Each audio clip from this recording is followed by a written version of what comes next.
The morning sun barely touched the jagged peaks of the Hindu Kush Mountains when Staff Sergeant Maria Santos adjusted her gear one final time. At 5 feet 2 inches tall and weighing just 118 pounds, she looked almost fragile next to the towering Navy SEALs she was assigned to support.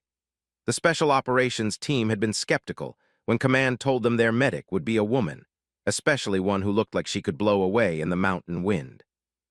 Lieutenant Commander Jake, the team leader, had voiced his concerns privately to his superiors. This was going to be a dangerous reconnaissance mission deep in Taliban territory. They would be hiking through some of the most treacherous terrain in Afghanistan, where one wrong step could mean death.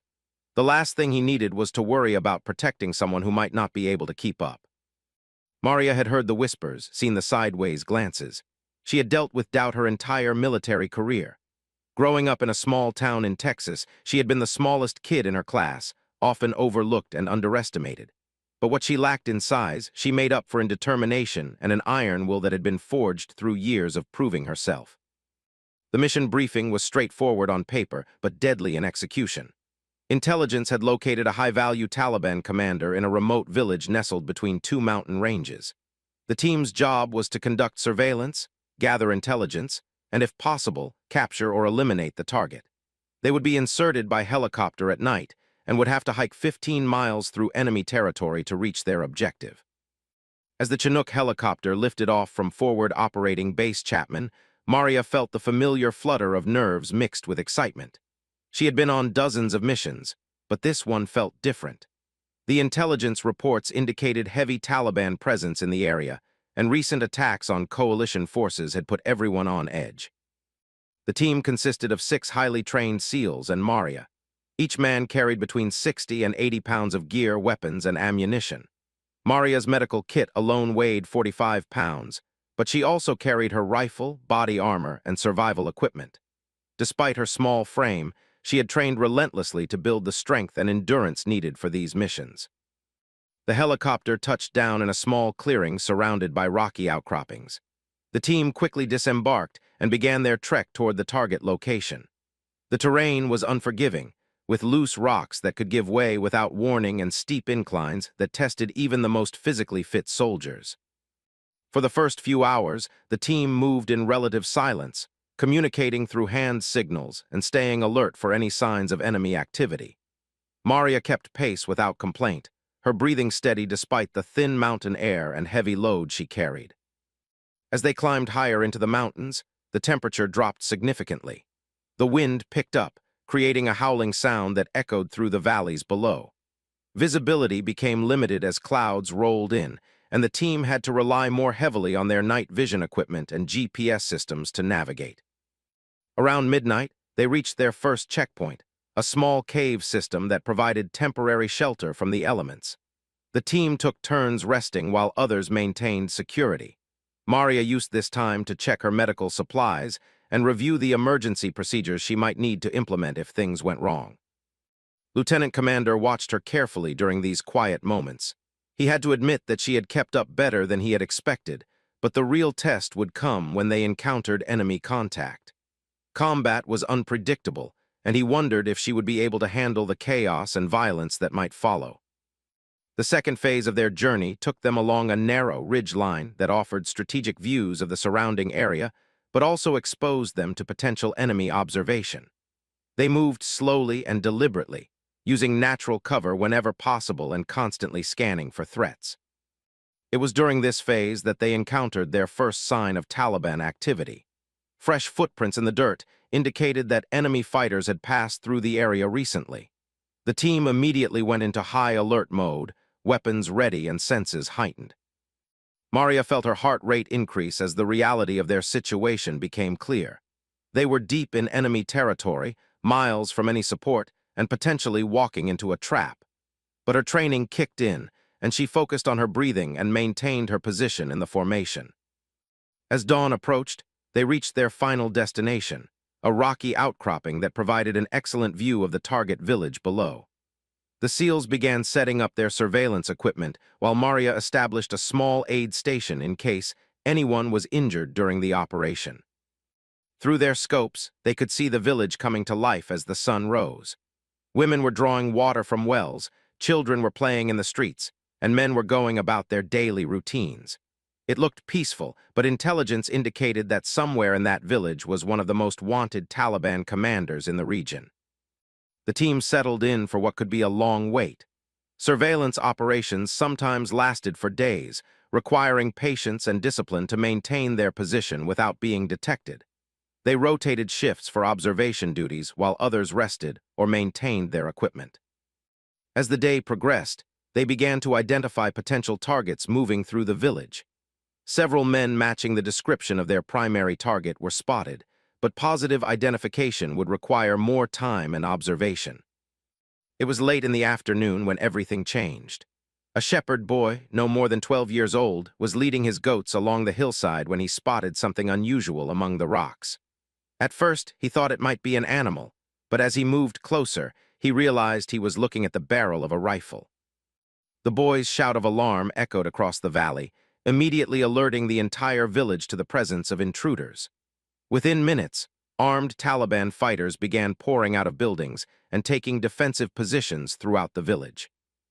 Lieutenant Commander cursed under his breath as he realized their cover had been blown.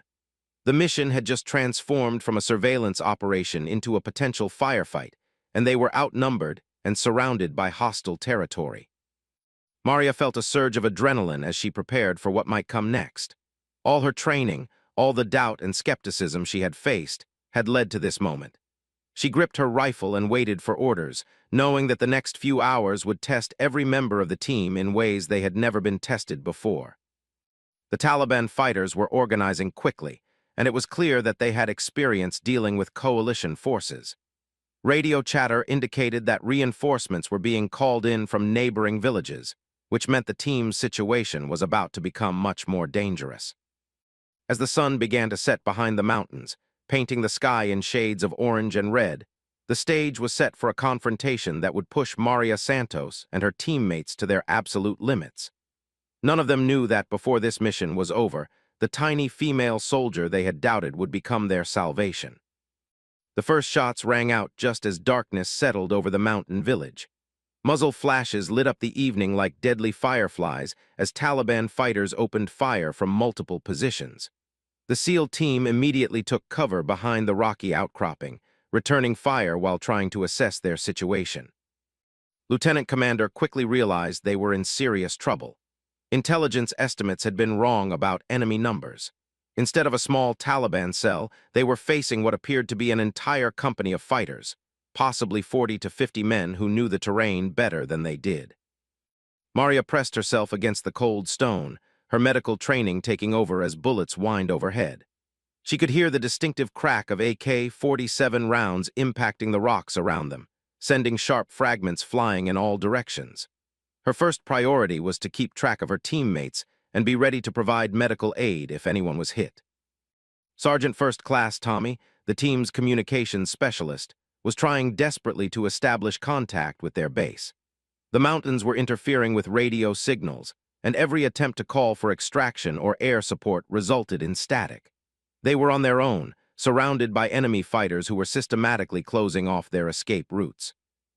The firefight intensified as Taliban reinforcements arrived from the neighboring villages. Rocket-propelled grenades began exploding near their position, shaking the ground and filling the air with debris and smoke. The SEALs returned fire with precision, but their ammunition was limited, and they could not sustain this rate of fire indefinitely. Chief Petty Officer Williams, the team's explosives expert, took a bullet through his left shoulder during the first 15 minutes of combat. The impact spun him around and slammed him against the rocky wall behind their position. Blood immediately began soaking through his uniform as he struggled to maintain consciousness. Maria did not hesitate. Despite the bullets flying overhead, she low-crawled to Williams' position, her medical kit bouncing against her back. Training had taught her to work under fire, but the reality was more chaotic and terrifying than any simulation. The sound of gunfire was deafening, and the acrid smell of gunpowder filled her nostrils. She quickly assessed Williams' wound while keeping her head down to avoid sniper fire. The bullet had passed through the fleshy part of his shoulder without hitting any major arteries or bones, but he was losing blood rapidly and going into shock. Working by feel more than sight, she applied pressure dressings and administered morphine to manage his pain. The situation continued to deteriorate as enemy fighters managed to get above their position on the surrounding ridges. Now they were taking fire from multiple directions, making it nearly impossible to maintain effective defensive positions. Lieutenant Commander knew they had to move, but Williams was in no condition for a fighting withdrawal. That was when Petty Officer Second Class David stepped on an improvised explosive device while trying to move to a better firing position. The explosion threw him 20 feet through the air and left him unconscious with severe injuries to both legs and possible internal trauma. Shrapnel had torn through his body armor and embedded itself in his chest and abdomen. Maria found herself treating two seriously wounded teammates while under constant enemy fire.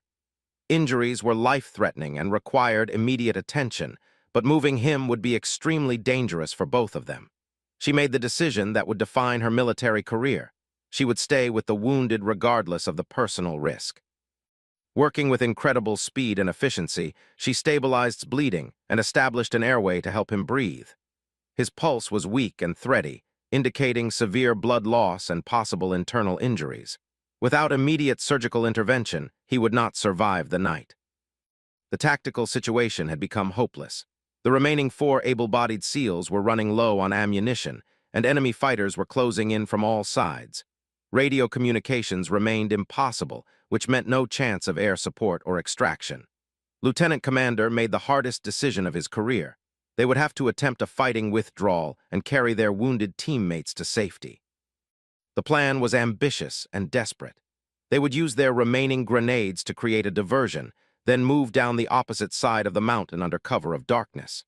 It would mean traveling through unknown terrain while carrying 2 seriously injured men, but staying in their current position meant certain death for everyone. Maria knew that carrying in his condition could kill him, but leaving him behind definitely would. She rigged an improvised stretcher using equipment straps and parts of his body armor, then secured his medical equipment to her own pack. The additional weight would slow her down significantly, but there was no alternative. The withdrawal began just after midnight. The remaining SEALs provided covering fire while Maria and Williams, despite his own injuries, carried down the rocky slope. Every step was treacherous in the darkness, with loose stones threatening to send them tumbling into the valley below. Taliban fighters pursued them relentlessly, using muzzle flashes and night vision equipment to track their movement. The team was forced to stop frequently to return fire and prevent themselves from being overrun. Each halt meant more precious time lost and increased the chance that would not survive his injuries. 3 hours into their escape attempt, Williams collapsed from blood loss and exhaustion. His shoulder wound had reopened during the difficult movement over rough terrain, and he could no longer help carry. Maria now faced the impossible task of helping 2 wounded men while keeping up with the retreating team. Lieutenant Commander ordered the team to establish a defensive perimeter in a small depression that provided some cover from enemy fire. They would make their stand there and hope that daylight would bring the possibility of air support or rescue. But privately, he knew their chances were slim. Maria worked frantically to keep both men alive as enemy gunfire continued to snap overhead. Drifted in and out of consciousness, his breathing becoming more labored with each passing hour. Williams was stable but weak from blood loss and unable to move without assistance. As dawn approached, the team's ammunition was nearly exhausted. They had maybe 30 rounds between them and no hope of resupply. The Taliban fighters had maintained pressure throughout the night and showed no signs of giving up the pursuit. It was then that Maria Santos made a decision that would shock everyone, including herself. She volunteered to carry to safety, while the others provided covering fire for as long as possible. The distance to friendly territory was approximately 8 miles through some of the most difficult mountain terrain in Afghanistan. Lieutenant Commander initially refused to consider the plan. Maria was the smallest member of the team and outweighed her by more than 60 pounds. The idea of her carrying him 8 miles through enemy territory seemed like suicide for both of them. But Maria had already made up her mind. She had sworn an oath to preserve life, and she would not abandon a teammate to die in these mountains. Looking directly in the eyes, she told him that she was going with or without permission. Her tone made it clear that this was not a request. The team spent their last few grenades creating a diversion on the opposite side of their position. While enemy attention was focused there, Maria began the most challenging journey of her life. With secured to her back in an improvised carry system, she started down the mountain slope toward what she hoped would be salvation for both of them. The weight of David's unconscious body pressed down on Maria's shoulders like a mountain of lead. Every step sent shooting pains through her legs and back, but she forced herself to keep moving. Behind her, the sound of gunfire continued as her teammates fought to give her as much time as possible to escape with the wounded SEAL. The improvised carry system she had rigged was cutting into her shoulders despite the padding she had added. Weighed 185 pounds, nearly twice her own weight, and his gear added another 40 pounds to the load. Basic physics said this was impossible, but Maria had stopped believing in impossible when she decided to join the military. The first mile was the steepest, requiring her to navigate down a rocky slope in near-total darkness. Every loose stone could mean a fatal fall for both of them. She tested each footstep carefully, feeling for solid ground before committing her full weight. His breathing was shallow and irregular, reminding her that his life depended entirely on her ability to get him to medical help. Halfway down the slope, she heard voices speaking in Pashto echoing off the mountainside. Taliban search parties were spreading out to hunt for survivors from the firefight. She would have to avoid detection while carrying an unconscious man through territory that the enemy knew far better than she did. Maria found a small cave formation and dragged inside, covering the entrance with loose rocks and vegetation. His pulse was getting weaker, and she knew that internal bleeding was slowly killing him. She administered another dose of morphine and checked his bandages, trying to stop the bleeding that was soaking through his uniform. For 20 agonizing minutes, she listened to Taliban fighters moving past their hiding spot. Their voices grew closer, then farther away as they searched the immediate area. Moaned softly in his unconscious state, and Maria had to cover his mouth to prevent any sound that might give away their position. When the voices finally faded into the distance, she knew she had to keep moving. Every minute of delay decreased chances of survival, and dawn would bring increased enemy activity in the area. She repositioned him on her back and emerged from the cave, continuing her descent toward the valley floor. The second mile took her through a dried riverbed filled with loose rocks and hidden obstacles. In the darkness, she stumbled repeatedly, each fall jarring his injured body and threatening to worsen his condition. Her own body was beginning to show the strain of carrying such a heavy load over difficult terrain. Her knees began to give out from the constant stress, and her breathing became labored in the thin mountain air. Sweat poured down her face despite the cold temperature, and her muscles screamed in protest with every step. But quitting meant watching die, and that was not an option she was willing to consider. As she reached the valley floor, the terrain became somewhat easier to navigate, but new dangers emerged. This area was known to contain improvised explosive devices planted by Taliban fighters to target coalition patrols. One wrong step could kill them both instantly, but there was no alternative route that would get to medical help in time. She moved even more carefully now, watching for any signs of disturbed earth or unusual objects that might indicate buried explosives. The process was painstakingly slow, but his life was worth the extra caution. His condition was deteriorating rapidly, and she could feel his body growing cooler against her back. During the third mile, briefly regained consciousness. His first words were asking her to leave him behind and save herself. The request hit Maria like a physical blow, but she immediately rejected it.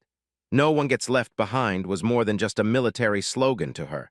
It was a sacred promise that defined who she was as a soldier. Tried to argue that she was risking her own life for someone who probably would not survive anyway. His injuries were too severe, and the distance to safety was too great. But Maria simply adjusted his position on her back and kept walking, telling him that she had carried heavier things farther than this. The conversation used what little strength had left, and he soon lost consciousness again. But during those few minutes of clarity, something had changed between them. He understood that this tiny woman was risking everything to save his life, and his respect for her courage was absolute. The fourth and fifth miles took Maria through a series of small villages that had been abandoned due to the ongoing conflict in the area. The empty buildings provided some concealment from enemy patrols, but they also presented new dangers. Taliban fighters often used abandoned structures as bases for operations or weapons caches. She moved carefully through the ghostly settlements, staying in the shadows and avoiding open areas where she might be spotted. The weight of Maria's body was becoming almost unbearable, but she forced herself to maintain a steady pace.